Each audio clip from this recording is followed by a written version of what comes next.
Hello, everyone, and welcome back to another episode of Adoptions from the Heart TV. I'm your host, Amanda Aliberti. Today, we welcome Chris Pesca, who is our regional and district supervisor out of our New Jersey office here at Adoptions from the Heart. Welcome, Chris. Thanks for having me, Amanda. It's happy to be here. Chris, can we delve into a topic that is often brought up amongst our adoptive parents, how we show profiles and specifically what happens when we have to send out what we call emailed situations? We want to give some clarity to what that's all about, how we work as an agency, and how that impacts our clients. So to start with, can you explain to our audience generally how we show profiles and kind of what happens with that? Certainly. So in a normal situation, when we're either working with expecting parents or birth parents, if they've already given birth at a hospital, we collect all of the relevant social information on the birth parents that we can possibly get. And then we take that information and we compare it to the profile keys that all of our adoptive parents filled out. And based on that review, we can identify which of our adoptive families that are approved and on our active waiting list are a match for that situation. And then we show those profiles, the profile books and the videos, to the expecting or birth parents, and then they choose the adoptive family for their child. So routinely, at any given moment, an adoptive parent who's in our waiting family profile book does not know that their profile is being shown. Is that correct? Correct. Yeah, we don't necessarily email or call our families and say, oh, our Pittsburgh office or our Connecticut office is working with someone, you're a match and we're showing your profile. It essentially happens automatically. Right. Okay. So their profile key is really important because that's what navigates when their profile is shown to our expecting and birth parents. Correct. And that's a tool that our staff use. So we don't show the profile keys to the expecting or birth parents. We don't show the home study report. I know sometimes adoptive parents ask us about that. The profile key form is the vehicle that we use. That, as I said, once we've collected that important and relevant social and medical information, that we look at that profile key form of all of our adoptive parents, and then that's how we can determine which of our adoptive families are a match for that particular situation. Wonderful, wonderful. Well, and I know there's certain instances where we cannot tell off of the key whether or not a family should be shown. Can you jump into that of like what type of situations are out there where we can't decipher based off of the key whether we could show those profiles or not? Yeah, I like to think of it as we do have situations in which we have no adoptive families that are a 100% match for that situation. It could be a number of different reasons. It could be based on the specific circumstances of the expecting or birth parent, and then all of our families that are waiting and what boxes they've checked off their profile key that we just don't have adoptive families that are 100% match. So even, for example, something like the prematurity of the baby, we ask adoptive parents to put in a number of how many months premature they'd be willing to accept the baby. And we may have a baby that's at 30 weeks prematurity, and none of our adoptive families have put 30 weeks down. They put more than 30 weeks down. So that would be just one simple example of how we don't have any families that are 100% match. It could be, a drug, whether it's prescription or non-prescription, that the birth mother has used during pregnancy that either is not on our key, or again, the categories that families can check off. We just don't have anybody that fits that category with all the other matching criteria. We sometimes get specific requests from the expecting or birth parents. One of the most common ones is that the expecting or birth parents have said to us, I have chosen a name for this baby, and I would only like to look at adoptive families who will agree in advance to use that name for the child. And meaning that once they go through their post-placement supervisory period and they go to court to finalize the adoption, that's the name that they're going to give the child when the adoption gets legally finalized. It may be a first name, it might be a middle name, it might be both, it depends. So in any of these situations where we don't have a 100% match for the circumstances of the expecting or birth parents, then our staff do send an email to adoptive families who are essentially close to the situation based on the other matching criteria, and they get to review that information and make a decision whether they would like their profile book shown to the expecting or birth parents. And I think it's important to point out, as you had mentioned, Under normal circumstances, their profile is shown automatically if they're 100% match. The only way they really find out about it is the next month when we do issue a monthly situation summary that shows all the situations where expecting and birth parents have either chosen an adoptive family, or if it was a short amount of time between the selection and the birth, or if an emergency placement, they would have been chosen during that particular month. But in those circumstances, it's different. And we do give them the ability to review the information and to make a decision. Can you explain what happens when a social worker emails out the situation to families, and what should happen? What's their responsibility as the family in responding?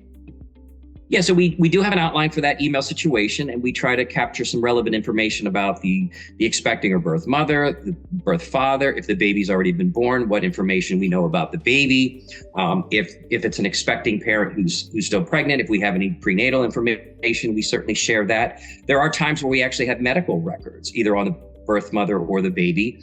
And we do redact those of any identifying information, and we may include those along with the email for the adoptive parents review, or perhaps to consult with a pediatrician or a medical professional about that if it's a medical condition.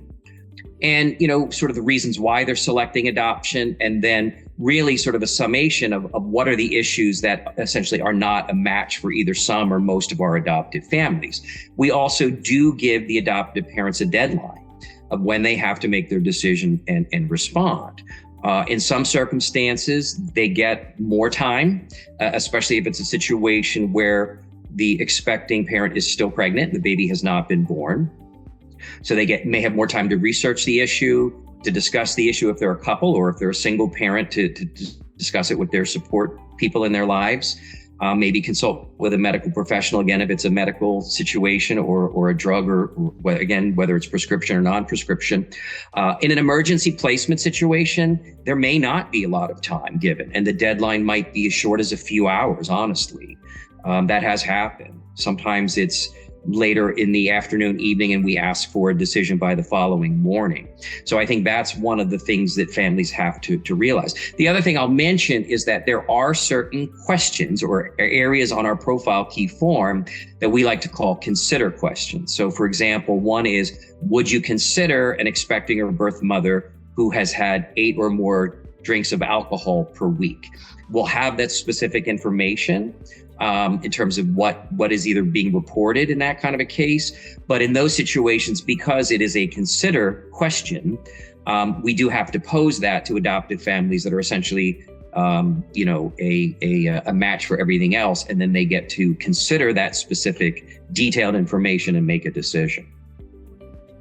And I think it's important to note, because this sometimes comes up with emailed situations, every case is different, and sometimes we have more or less of information, right? So families should trust that whatever information we've been given as an agency, we're providing to you in that email. So you can most certainly respond to your social worker and say, do we know A, B, C, or D? But 99% of the time, if we know it, it's going into that email. And we may know something for one case, but not for another case. And again, you have to trust that the agency is doing our due diligence in trying to give you as much information that we've received. That's true. And I always like to say, we're sharing with the adoptive families what we know. We're taking all the information wherever it's coming from the medical professionals, if there's social services involved, whatever the information is, we are sharing with the adoptive families what we know at the time. And you make a good point, which is that adoptive families do have to make their decision based on the available information at the time. And I understand that they may want more information or may have questions. And it's not uncommon, especially again, if it's a medical situation where they perhaps consult with a pediatrician or a medical professional, and the medical professional raises a question and they come back and pose it to us. And the answer may be, we just don't know at this time. We don't have that information. So they have to make their decision. The other thing I'd like to point out is that we do have a disclaimer at the top of this email that comes out that I think is really important to share with the adoptive families, which is this information is considered confidential, and all of it. And that the only persons that we approve adoptive parents to share this with is a medical professional that they can consult with to try to get some guidance and direction about whether they should accept it based on the information that's provided. This is not something that should be shared with family and friends. It should not be shared on social media. This is confidential information. And even though there's no identifying information on there, it still should not be shared. It's for the purposes of the adopted families to make their decision about the special circumstances, where, as I said, we don't have families that are 100% match. And that's the only vehicle where it should be shared. What advice would you give for families who it's a couple, and maybe one of them is leaning towards responding yes, and the other one is leaning towards no? What advice would you give to those families? Well, I certainly think they have to discuss it. If there's areas where they don't agree on, or one has more concerns and the other has less concerns, I think they need to come to a decision. My feeling, even in general, whether it's a single parent or a couple, my feeling is that if you're not feeling very confident in your decision to accept this scenario and to have your profile shown, I think the default should be that you should decline the scenario and not have your profile shown. We really want adoptive parents to feel comfortable and confident with what the situation is, and that because if their profile is shown, they may be selected, and they have to basically accept that placement. And I know that can be very unnerving and very difficult, again, in situations where the deadline is a very quick turnaround. You may not have enough time to think it through. If you're a couple, to discuss it. If you're a single parent, to discuss it, maybe perhaps with your support person or people in your lives that you feel are important to you, and their opinion matters to you. So I think it's better to decline a situation if you're not feeling comfortable, or if you feel like you haven't had enough time to research it, whatever the issue is. And even if it's the issue of a birth or expecting parent asking you to use a certain name, and you think, that's a name I hadn't really considered, and I'm not sure that's something, again, I think it's much better to decline it. I also think it's important to point out that there is no penalty, there is no downside if adoptive parents decline to have their profile shown. They're not put on any kind of a list. It's not any kind of a mark against them. I think we as an agency and our staff would rather families decline a situation if they don't feel comfortable with it, don't feel confident in having their profile shown. There's no drawback to it if you don't feel comfortable. There's no penalty, for lack of a better word.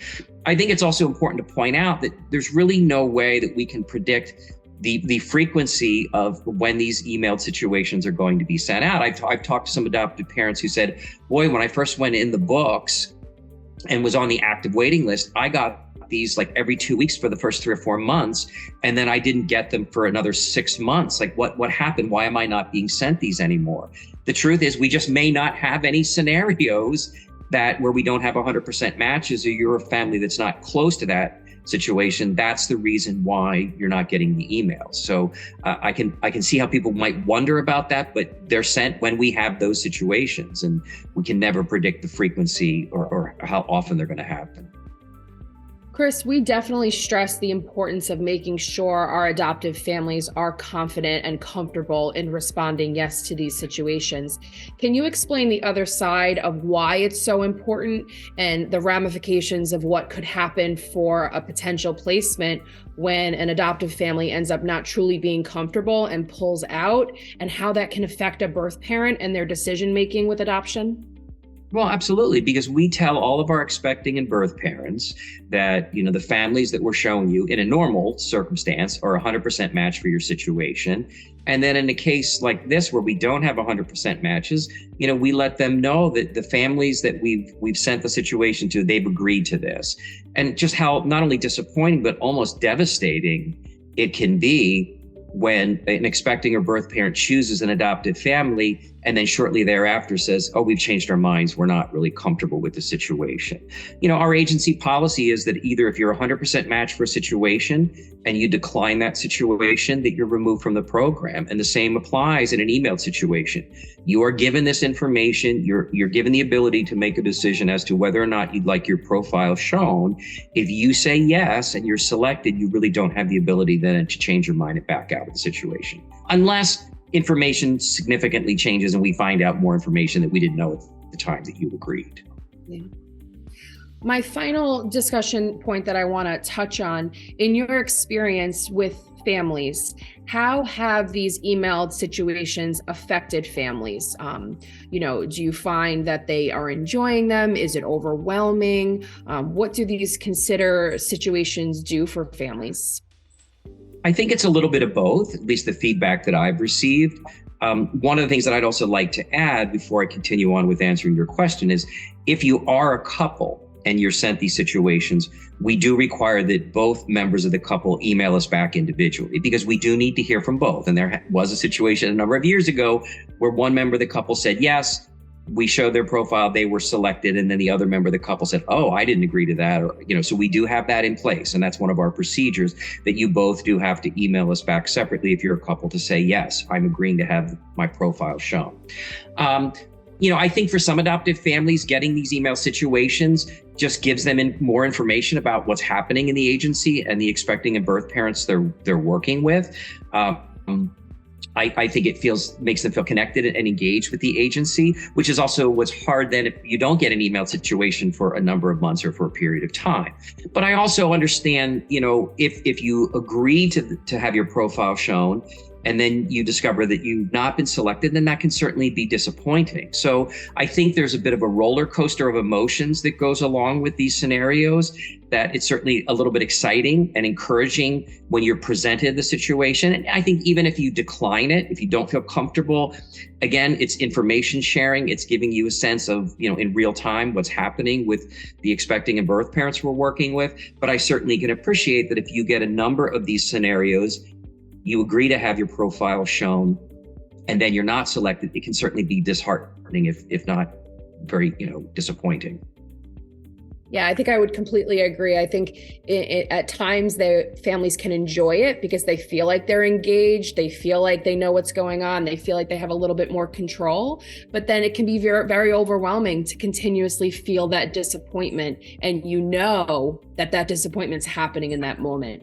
That's right. But, we do our best as an agency to gather as much information and present as many profiles of prospective families to our expecting and birth parents. So it's just a part of the process. Any final thoughts, any other advice or things you'd like to leave on as we, discuss this topic of emailed situations? Yeah, I just think I would encourage adoptive parents to just keep an open line of communication with their social workers. If they do have questions about either the email situations or just how things are happening in general at the agency, or how they're feeling, if they are feeling overwhelmed by these situations, or, they haven't received one in a period of time, I think that can only help, that they're just trying to have an open, honest dialogue with your social worker, ask questions if you're unsure of things. As we said, if it's specifically related to the email situation, we may not have the answers because we are only sharing the information we know at that time. But I think if adoptive parents are feeling frustrated, are feeling unsure about things, I just think it's best to just ask those questions and have that discussion and just keep talking to your social worker and keep communication going. Absolutely.